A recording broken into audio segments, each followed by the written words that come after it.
जिसकी आहट का इंतजार हमें है वो ही जाने। उसके बाद मैं इनको पुश करके एकदम थोड़ा सा पास में रेलवे ट्रैक था, सुसाइड करने के लिए मैं भागा। ये लोग मेरे पीछे सब भाग ही रहे थे, सामने से ट्रेन आ रही थी। अब मेरा ये था कि अब कुछ नहीं बचा है, क्योंकि जो था सब उससे था। तो हम तो ऐसे ही कह सकते हैं, क्योंकि हमारे साथ में तो ऐसा हुआ। क्योंकि नहीं तो एक बात बताओ आप, जो इसकी पूरी खुशियाँ थी, जो इसको चाहता थी, जो जिस चीज़ की जरूरत पड़ती थी वो हर चीज़ को पूरा करता था इसके लिए। मेरा भाई मेरी पीठ में चाकू भोगने को तैयार था। उस दिन वो मुझे मार देता। पेरेंट्स करता है तो अपने वो मान सम्मान के लिए करता, बाकी खापों की तरफ से ऐसी कोई डायरेक्शन नहीं है जो ऐसा करने के लिए कहे। जब सब हो गया उसके बाद में इधर उधर से नेट से फ्रेंड से पता चला कि हाँ ऐसा कोई ऑर्गेनाइजेशन है जो हम जैसे लोगों की हेल्प कर सकता है।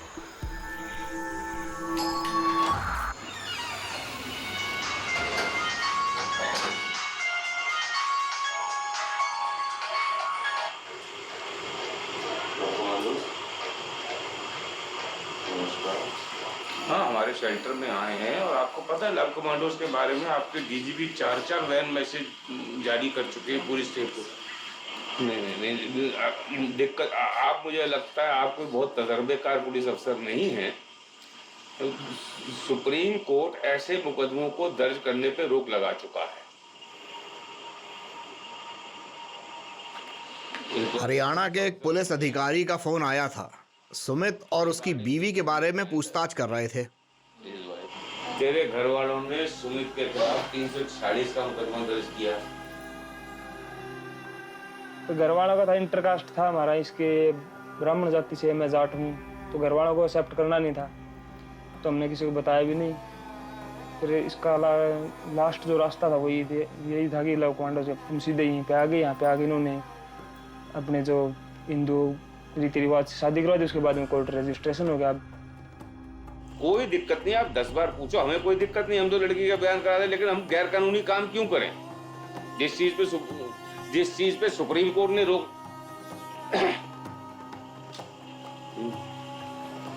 नहीं, आज तो फंस है ना, तो इसलिए आज तो एडवाइजेबल नहीं, आप कल आ जाओ।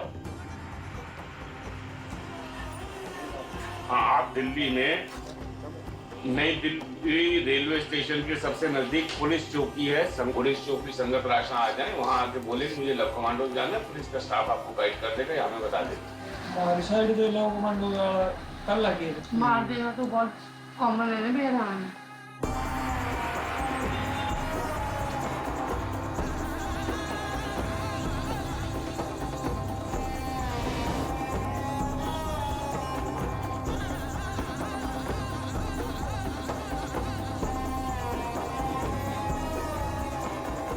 डर तो अभी घर वाला का तो ऐसा है, तो अभी तो बहुत गुस्से में होंगे वो, अभी फेस नहीं कर सकते हम भी, फिर बहुत रिस्की है। अभी टाइम थोड़ा जाएगा, मामला ठंडा होगा तब देखते क्या होगा।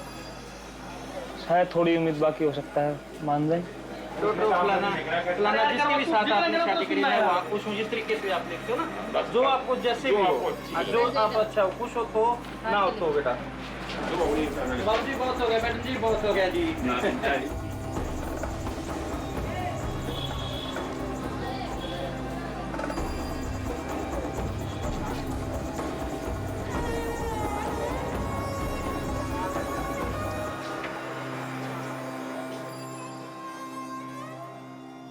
इस तरह होक्का जो पिएगा, हमें बड़ा आदमी होगा पहले उसको वो शुरू कराएंगे, फिर कोई पी सकता है। ओके नाउ पंचायत इस, हाँ ये तो बात होगी हमारी, और कोई चाहते हैं तो और बताओ। जो भी फैसला होगा सबके सामने हो जाएगा। इतना लॉन्गेज नहीं चलेगा जैसे कोर्टों में चलता है, 10-10 साल 15-15। कॉन्स्टिट्यूशनल हमारे को कोई पावर नहीं है, कोई कानून हमारे को ये नहीं कहता कि इसको सजा दो, ना ही हम समाज को उसके सजा दे सकते हैं, लेकिन अगर कोई गलत करता है उसको समझाते ही है और कुछ नहीं कर सकते। हम सामाजिक उसको कह सकते हैं, बहिष्कार कर सकते हैं।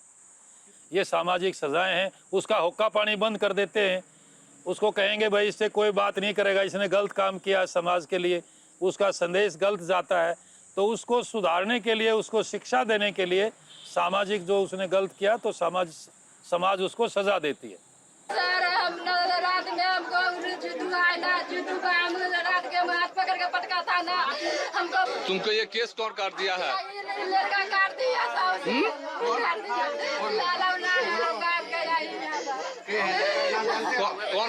कौन लड़का केस बाल काटा?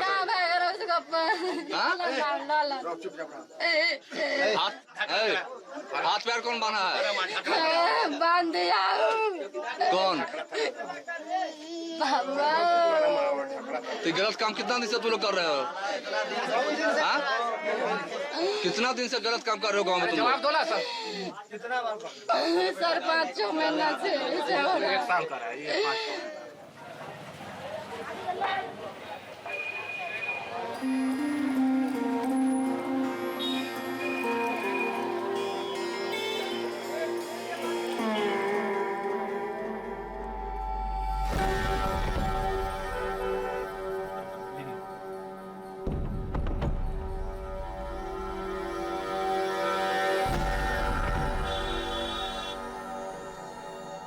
हम पर बहुत दबाव होता है, वो हमें किसी को कुछ भी बताने से मना करते हैं। जैस प्रतीक की जो बड़ी प्रतीक यहाँ से गोली लगी हुई थी इसको, जो गोली छू के निकली थी इसको।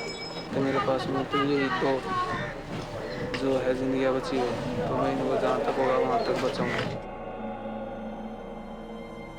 जो मुझसे बड़ा भाई था प्रदीप, उसने लव मैरिज की थी, तो अदर कास्ट शादी थी वो। और जब कॉलेज तो हो चुका था दोनों का क्लियर, इसने कोई घर वालों को, लेकिन इसके घर वालों को कुछ पता चल गया था। अचानक से उनके मन में ये आया, ये बोल दिया उनको, अगर हमें सुबह तक हमारी लड़की अगर नहीं मिलती है तो हम पूरे परिवार को ख़त्म कर देंगे। यहाँ पे इनके लिए 2 बंदे हैं लगा रखे हैं सुरक्षा के लिए। तो शादी को 4 साल हो गए थे करीब। तो उसके बाद में उन्होंने रात को 10 बजे करीब अचानक से गेट खुलवाया और ताबड़तोड़ गोलियां चलाई।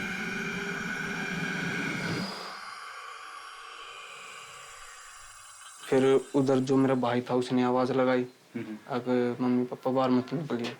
तो फिर हम अचानक से उठे उधर से, तो हम जैसे ही बाहर निकलते आए तो और एक को बंदे को गोली लगती रही। तो भाई ने तो यहीं पे दम तोड़ दिया था। जो मम्मी थी उसको यहाँ पे लगी हुई थी, तो एकदम से अटैक हुआ, एकदम से अचानक से, तो ऐसे हल्के में हो गई थी।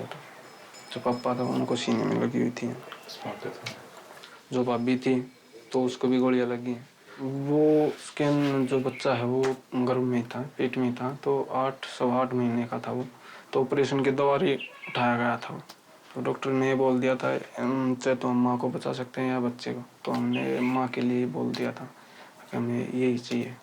तो लेकिन भगवान की जो थी वो दोनों बच गए। चेहरे पर कोई हमने किसी बात का कोई मतलब नहीं, हमारी वीडियोग्राफी बने या ना बने। पहले हम इतने दुखी हैं, हमें मतलब नहीं है, हमारी पहले में प्रॉब्लम कम नहीं हुई है, बढ़ती जा रही है। केस में अभी पकड़े गए हैं, लेकिन अभी तक तारीख नहीं लगी। पहले भी वो गैंगस्टर है, उन पे 26 केस हैं टोटल। और नहीं कोई खास ये है कि प्रोटेक्शन मिली हुई है, ठीक है, लेकिन खतरा अभी भी पूरा बना हुआ है।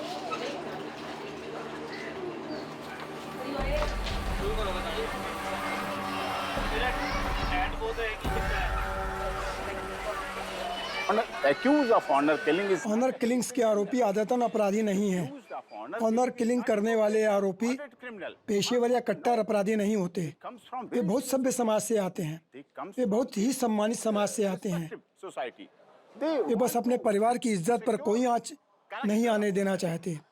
पाश्चात्य संस्कृति की वजह से भारतीय संस्कृति का पतन हो रहा है। इस वजह से लोग शादी से पहले संबंध बना लेते हैं।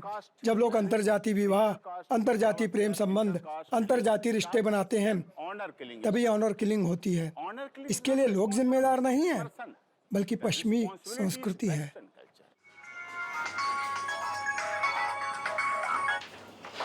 Love commanders, yes love commanders. Ravikant, बेटा भुसावर यहाँ से कितना दूर होगा? भुसावर भरतपुर से 55 किलोमीटर है। एक्चुअली वो तीनों फैमिलीज, मेरी फैमिली, वाइफ की family and the third one जिसकी वाइफ की जहाँ पे शादी हो रही थी, वो तीनों फैमिलीज मेरे पीछे हैं। क्या आपको लगता है कि अगर आप अपनी वाइफ को लेके वहाँ से चलो, पहले तो वहाँ पहुँचने में मारे जाओगे या वाइफ को लेके चलने में दोनों मारे जाओगे, क्या होगा? जिस टाइप से वो अभी फ़िलहाल रेस्पॉन्स है उनका, उस टाइप से तो मुझे वहाँ पहुँचने तक नहीं देंगे। वहाँ मैं पहुँच भी नहीं पाऊँगा, और यदि पहुँच जाता हूँ तो वापस आने का तो कोई चांस नहीं। माय नेम इज, मेरा नाम रविकांत मीणा है और मेरी पत्नी का नाम उमा भारती शर्मा है। हम दोनों भरतपुर राजस्थान से आए हैं। हमने इंटरजातीय विवाह किया था। उसी दिन शाम तक वाइफ के घर से 15-20 लोग वहाँ गाड़ियों से पहुँच गए।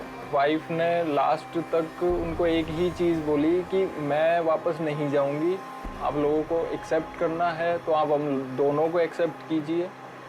मेरे जो 2 अंकल आए थे गांव से, उन लोगों ने बहुत ज़्यादा गंदे तरीके से मुझे पकड़ लिया दोनों साइड से, और पकड़ने के बाद में उनसे जैसे मुझे मारा गया, जिस तरीके से वो मार सकते थे, लात, घूंसे, डंडा, जो भी, वो किया उन्होंने। और वाइफ के जो फैमिली मेंबर्स थे, उनको बोला कि आप आपकी लड़की ले जाइए। वो लोग उसको मेरे आगे से इतने गंदे तरीके से घसीट के ले गए वो उसको। मैं वहाँ रो रहा हूँ, चिल्ला रहा हूँ, मेरी कोई नहीं सुन रहा है। मेरे को चारों तरफ से वो लोग मार रहे थे वहाँ, और उसको उठा के उन्होंने एकदम गाड़ी में ऐसे फेंका। मैं कुछ नहीं कर पाया उस टाइम। आज मैं इस चीज के वेट में हूं कि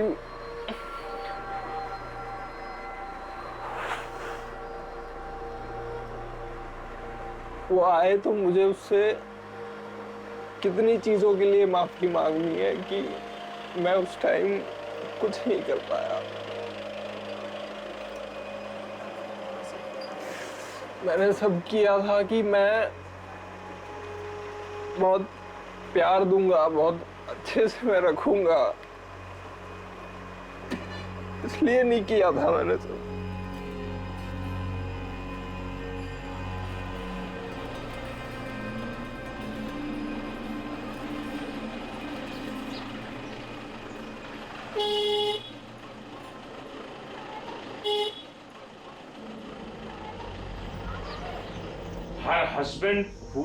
उसका पति, जो अब उसका स्वाभाविक संरक्षक है, अब उस इलाके में तो कदम भी नहीं रख सकता।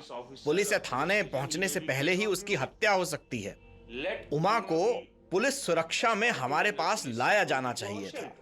उसने पुलिस से अनुरोध किया था, उसे तभी के तभी हमारे पास लाया जाना चाहिए था। पुलिस को बस इतना ही तो करना था। नहीं जो हमारा तमाशा बना रहे हो यहाँ, बताओ, आप बताओ, तमाशा बना रहे हो आप इसमें? हम आपको तमाशा नहीं है बना रहे। आप कोई फंसा देंगे, लेडीज को आगे ना प्रेशर डाल रहे, और आने की जरूरत नहीं, खतरा खाओगे बहुत ज्यादा। क्या और बताइए आप? हम उस लड़के के साथ नहीं रहना चाहते हैं, बस इसी पर हम बस बात करना चाहते हैं हम, और कोई ऐसा है कि बच्ची के 164 के बयान हो चुके हैं। इस मुकदमे में FIR लग गई है कोर्ट के सामने कि भाई ये लोग जो हैं, मतलब हम मेरे साथ मारपीट किए हैं। मतलब ये मामला क्या उसने बताया, उमा भारती किसने क्या बोला, उसने किसके खिलाफ ये मारपीट की और मुझे बुरा भला बोला और कहा कि तूने हमारी इज्जत खराब कर दी, हमारी नाक कटवा दी, और कि शादी नहीं करेंगे तुम तुम्हें मार देंगे। और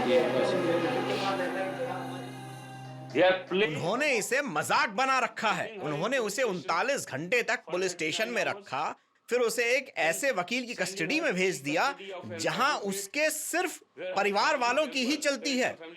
उन्होंने यहां तक कि उसे धमकी भी दे दी कि अगर वो उस इंसान से शादी नहीं करेगी जो उसके परिवार ने उसके लिए चुना है, तो उस इंसान के साथ उसकी छोटी बहन जबरदस्ती ब्याह दी जाएगी। उसकी बुआ वगैरह आई 2-3, उसकी ताई जी, चाची, उन लोगों ने उसके साथ मारपीट की। अब कोर्ट से जब वायलेंस पे बैन लग गया था, इतनी चीज़ें हो गई थी, फिर ये चीज़ें कैसे हो सकती है? काई का एडमिनिस्ट्रेशन और किस चीज़ का कोई वो? और आने में आने की जरूरत नहीं, खतरा खाओगे बहुत ज्यादा। क्या और दही है अब बार-बार क्या फोटो ले रहे हो? तुम भली इंसानियत की वजह से फिलहाल स्थिति तो ये है कि उसने मानवी कोर्ट में ये बयान दिया है कि वो अपने परिवार के साथ ही रहना चाहती है, इसलिए उसे रिहा भी कर दिया गया है और वो अभी भी अपने परिवार के साथ ही रह रही है। इस लड़के का कहना है कि उसकी शादी उस लड़की से हो चुकी है, लेकिन हमारे पास इस बात का कोई सबूत नहीं है कि वे सच में शादीशुदा हैं या नहीं। वे एक जगह से हैं, एक साथ पढ़ते थे, लेकिन उनकी शादी कब हुई, उनकी शादी का आधार क्या है, इसका पता लगाने के लिए कुछ भी नहीं है। उसकी शादी नहीं हुई है। पुलिस रिपोर्ट भुसावर थाने के पुलिस अधिकारी द्वारा जारी की गई पुलिस रिपोर्ट में साफ लिखा है कि दोनों ने आर्य समाज गाजियाबाद में शादी की है, जिसका सबूत रिपोर्ट के साथ क्रम संख्या 20, 21 और 22 पर लगाया गया है। यह पुलिस रिपोर्ट है, यह मेरी रिपोर्ट नहीं है। फिर भी वो लोग इसे अनदेखा कैसे कर सकते हैं, मैं तो हैरान हूँ। उसमें हम सब रिसर्च किए और राजस्थान का जो पोर्टल है उसमें साफ बताया जा रहा है, उसमें आपने इंक्लोज किया है सर कि उनकी शादी हो चुकी है सर। इसमें संदीप जी जी इस और वो आज वो पेरेंट्स के साथ रह रही है, पेरेंट्स क्या कह रहे क्या नहीं कर रहे वो दैट इज इन बिटवीन जी जी सेफ है। और सर हम उस गांव में गए तो बट हमने फील किया सर कि अभी भी लड़की मतलब बहुत डरी हुई है और वो बहुत अनसेफ, क्योंकि हम देखिए इस मामले में अपने इंटरेस्ट को प्रोटेक्ट करने के लिए आदमी खुद जिम्मेदार होता है जी जी, और उसको अगर इसे महसूस होता है तो उसने क्यों मजिस्ट्रेट के सामने ऐसे बयान दिए। अगर वो मजिस्ट्रेट से डिफरेंट अपने बात कहती कि नहीं I want to go from here, कि आज मान लो आप पेरेंट्स जितना छोटे से बड़ा कर दिया, क्या उसके दुश्मन हो सकते हैं?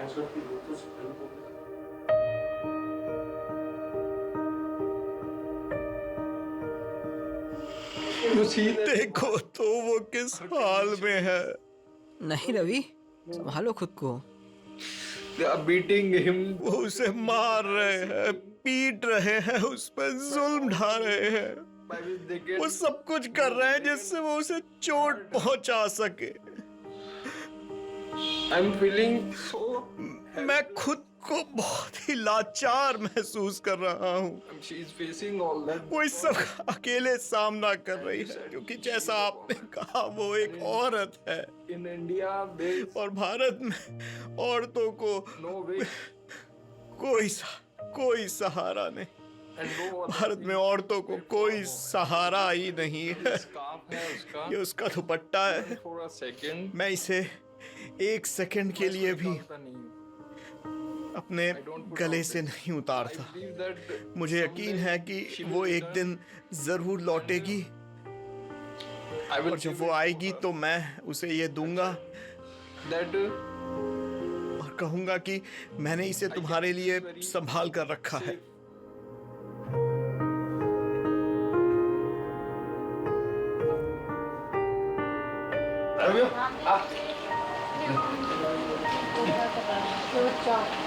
ले जा, मार गया से। ये अपने आप खाएगा।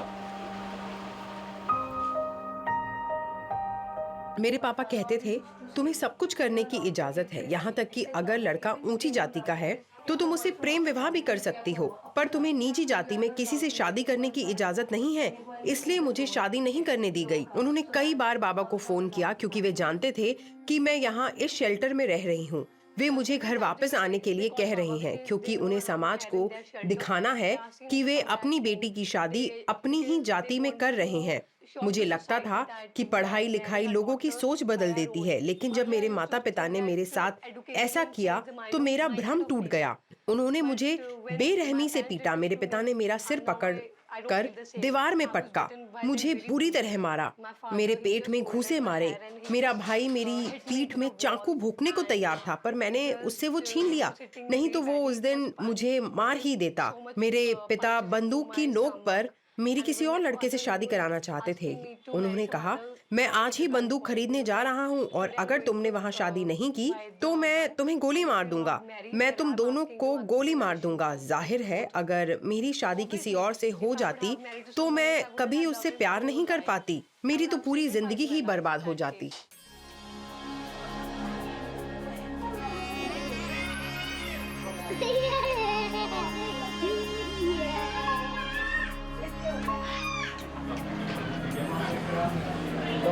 बंद कर इसे, दिमाग सड़ गया। कोई बात ना, 12 या 1 बजे शुरू होगा, 1 से 2 घंटे और लगेंगे। ये तो दिक्कत हो जाएगी। पापा मेरी भी कंघी कर दीजिए। मेरी जैकेट लाओ।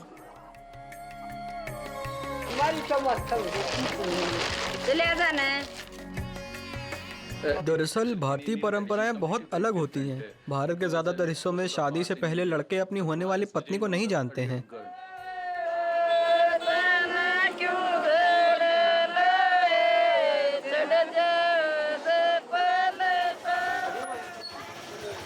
मेरे माता पिता ने ही मेरे लिए लड़की ढूंढी है, मैं पहले से उसको नहीं जानता। एक दिन अचानक से मेरे माता पिता ने मुझे मेरी होने वाली पत्नी की तस्वीरें दिखाई और कहा कि हमने तुम्हारे लिए लड़की ढूंढी है, पसंद है या नहीं। तो सबसे पहले मैंने अपनी पत्नी को रेस्टोरेंट में बुलाया, उससे मिला और हमने अच्छे से बातचीत की। फिर सब कुछ पक्का हो गया और हमारी शादी हो गई। मैं पहले ही डबल पैसे दे चुका हूँ। सब कुछ तुम्हारी घरवाली के लिए ही तो होता है। तो कितने देने हैं? 2100। इसको 2100 रुपए दे दो।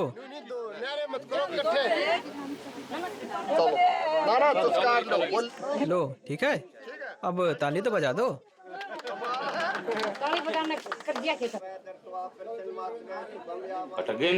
आज भी जबरदस्ती शादियां की जाती हैं, सभी अरेंज मैरिज। आम तौर पर अगर देखा जाए तो जबरदस्ती ही करवाई जाती हैं। संयुक्त राष्ट्र में भारत कहता है कि हम बाल विवाह या जबरन विवाह नहीं होने देंगे, तो फिर अरेंज मैरिज पर रोक क्यों नहीं लगाई जाती?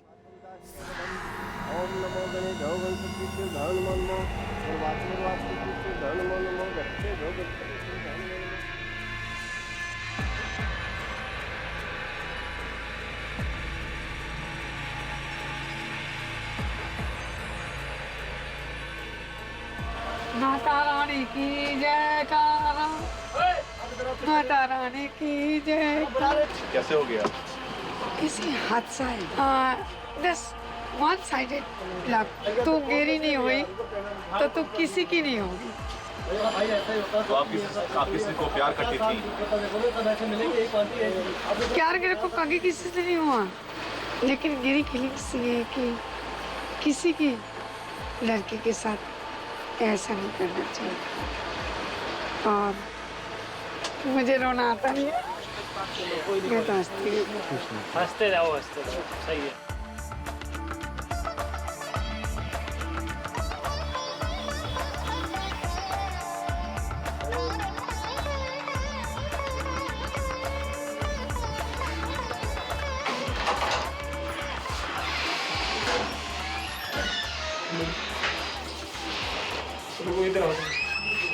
हेलो, मेरा नाम गोपाल सिंह। गोपाल और भाई, इनका नाम राधिका। तो अपना यहाँ पे कुकिंग वुकिंग सब जो होता है तो मैं करूँगा। ये समझ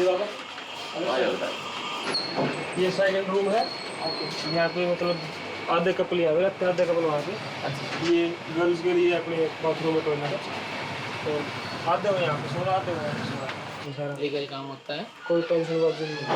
हमें भी 10-11 दिन हुए हैं।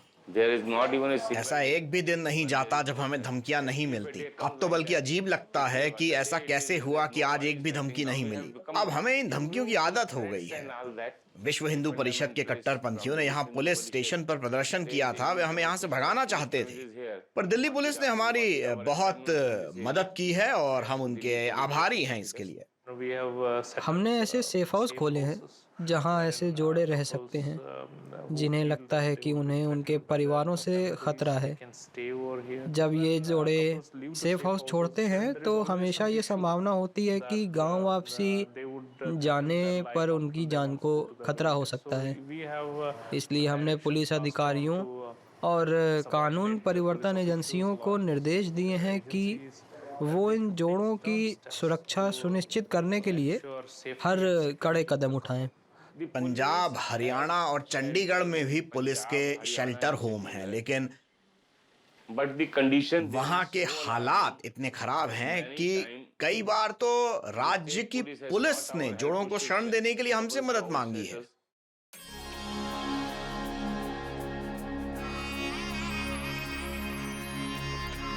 When traditionally we get married, by our families, then girl writes name of her husband secretly somewhere in hand, and when next day she goes to her husband's house, then her husband has to find that name where it is written.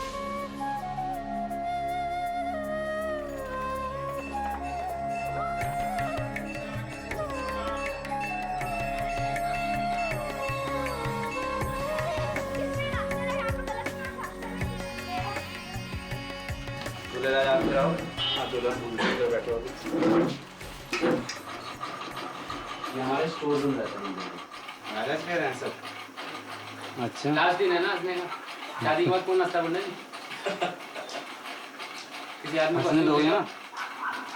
बोल रहे हैं लड़की हंसेगी, बोल रहे हैं कि मैं खुद हंसूंगा और ये भी हंसेंगे, दोनों को। पता क्या होता है, शादी के बाद तो आदमी मुस्कुराता भी है, तो औरत पूछती है आज क्या बात है, इतनी मुस्कुराहट कैसे है चेहरे पे?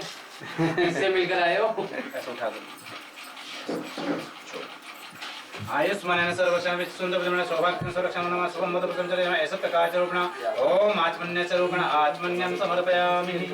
नो आदित्य कृते ओम भद्रं कर्णे शृणुयाम देवः भद्रं पश्येमाक्षुर्यत्रः स्थिरैरङ्गैस्तुष्टुवां स्वस्तनोभिरैस्तुष्टुवां स्वस्तनोभिर्वेसेमहि देवहितं यदायो मित्रं वरुणं सातैव यामनां सुतरमाणं सुप्रणेतिं देवेनां स्वस्थये